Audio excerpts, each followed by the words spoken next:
Good day, this is Farha Nishad of Chempaka International, here to report world news this week. Sudan army seizes power in coup and detains Prime Minister. Sudan had been ruled by an uneasy alliance between the military and civilian groups since 2019, but on Monday, the military effectively took control, dissolving the power-sharing Sovereign Council and Transitional Government, and temporarily detained Prime Minister Abdallah Hamdok. The coup was met with resistance from pro-democracy Sudanese civilians, many of whom took to the streets of Khartoum in protest and set up roadblocks. Military forces tried to remove protesters' barricades and attack civilians. The country has currently descended into crisis and declared a state of emergency on Monday. This coup has crushed the hopes for a peaceful transition of power following the ousting of former President Omar al-Bashir in 2019. UN warns that the world faces a disastrous 2.75 temperature increase on the current climate plans. A UN report published on Tuesday, 26th of October, warns that the current pledges by the countries to reduce carbon is far less than the 45% cut scientists say is needed to limit global temperature increase to 1.5 Celsius.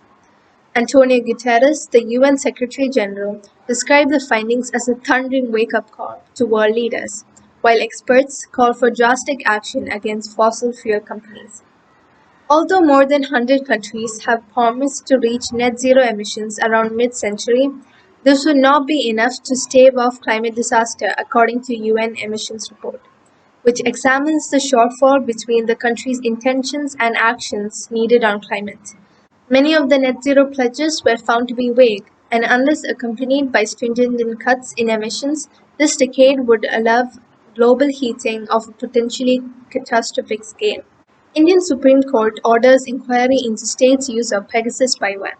India's Supreme Court has ordered an independent inquiry into whether the government used the surveillance software Pegasus to spy illegally on journalists, activists, and political opponents. The decision on Wednesday to create an independent committee to investigate whether and how the Indian state uses spyware is a setback for the Modi government, which had refused to make a statement on whether the spyware was used on ordinary citizens or not. The committee will comprise of 3 cybersecurity experts, and its work will be overseen by a retired Supreme Court judge. It will submit its report in 2 months. Japanese Princess Mako gave up royal status to marry Kai Komoro, who she met at university. The two had met 5 years earlier when they were both university students and shared their plans to wed the following year. It meant the princess would become an ordinary citizen. The media coverage was mostly positive, but that quickly changed. 2 months later, the first reports emerged about an alleged money dispute between Mr. Komoro's mother and her former fiancé, who claimed that the mother and son had failed to pay a debt to him. Some questioned whether Mr. Komoro could struggle financially in the future, and public perception soared. With the official explanation that the couple needed more time to arrange their ceremony, the wedding ended up being postponed. After years of criticism of their relationship that has left Mako Komoro struggling with her mental health, the couple announced at a press conference at a hotel in Tokyo that on Tuesday that they had married, and they plan to move to New York in the future. UNGA committee endorses India's resolution for granting observer status to International Solar Alliance.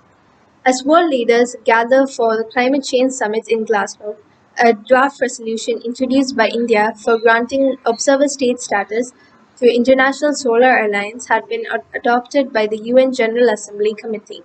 India's permanent representative to the UN, Ambassador T.S. Tirumurthy, had introduced the draft resolution earlier this year on behalf of the India, France, and about 80 co-sponsors. And that concludes the world news for this week. This is Farha Nishad signing off, and we shall see you next week. Have a great day.